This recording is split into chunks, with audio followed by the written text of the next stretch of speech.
Hi Master Jet, may 2,000 pa ba from division or yan na ang 18,000? Salamat po.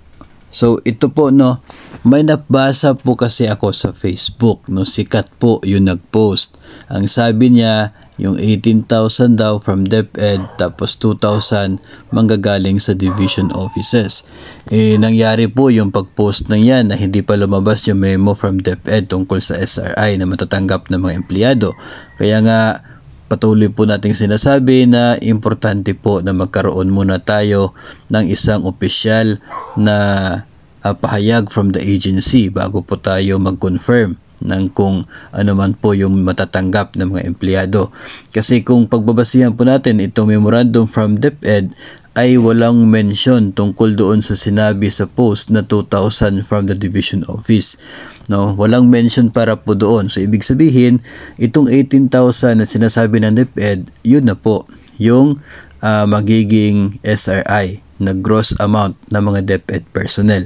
Huwag niyo na pong isipin yung sinabi sa isang post sa Facebook na 2,000 from the division office, no, kasi hindi naman po lahat ng division offices ay meron pong sapat na pondo para mabigyan no ng 2,000 ang bawat empleyado nila.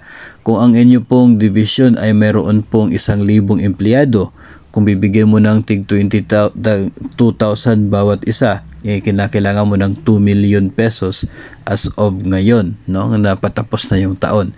Kung nasa 5,000 yung empleyado ninyo, bigyan nyo ng tag 2,000, so nasa 10 million yung kinakailangan.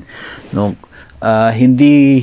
Posibleng hindi siya afford na maibigay ng mga division offices, especially kung nasunod nila yung kanila pong target na mga bayarin for the year at kung nabigyan nila ng payment yung mga claims na nakapending sa kanila. And also, mawawala yung essence ng order na nagsasabi na uniform amount para sa mga empleyado ng isang ahensya kung mangyayari na bibigyan ng kalayaan na 2,000 pesos manggaling from the division offices. Kasi nga, hindi lahat yung kayang ibigay yan. And maybe yung iba 1,000 lang yung available o kaya ay 500. So magkakaroon ng comparison between the personnel ng iba't ibang division offices na pareho rin naman po under sa iisang agency. So no, yun po yung punto natin diyan. So for me, itong 18,000, ito na po yun. No, kalimutan niyo na po yung 2,000 na sinabi na siguro isa kayo sa mga nag-share ng post na yun. No, kilala ko yun ng post, hindi ko lang po sabihin. Pero ito po no, ang sa atin lang po kasi kailangan natin ng isang official na bahayag from the agency na siya magiging basis natin sa kung ano man po yung ating matatanggap. So hindi po sapat yung mga post sa Facebook ng sinuman, no, basta hindi po sila official ng DepEd. Kung si President, Vice President and DepEd Secretary Inday Sara Duterte yung nag-post sa Facebook, di pwede tayo maniwala doon, no, kasi siya yung secretary ng DepEd. Ay pwede niya kasing i-post yun tapos to follow yung order or yung memorandum.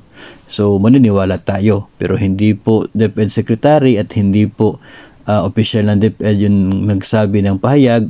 So hindi po tayo agad na mag-confirm yan hanggat wala pong ilalabas ang Department of Education. So dito ngayon sa nilabas na memo ay walang mention tungkol doon sa 2,000 na sinasabi, kaya wag na po muna nating isipin yon. Dito po tayo sa 18,000 gross amount as mentioned by DepEd memorandum, no, as mentioned by the agency kung saan tayo nabilong. So yun po yung ating paniniwalaan at yun po ang ating dapat na i-expect, no.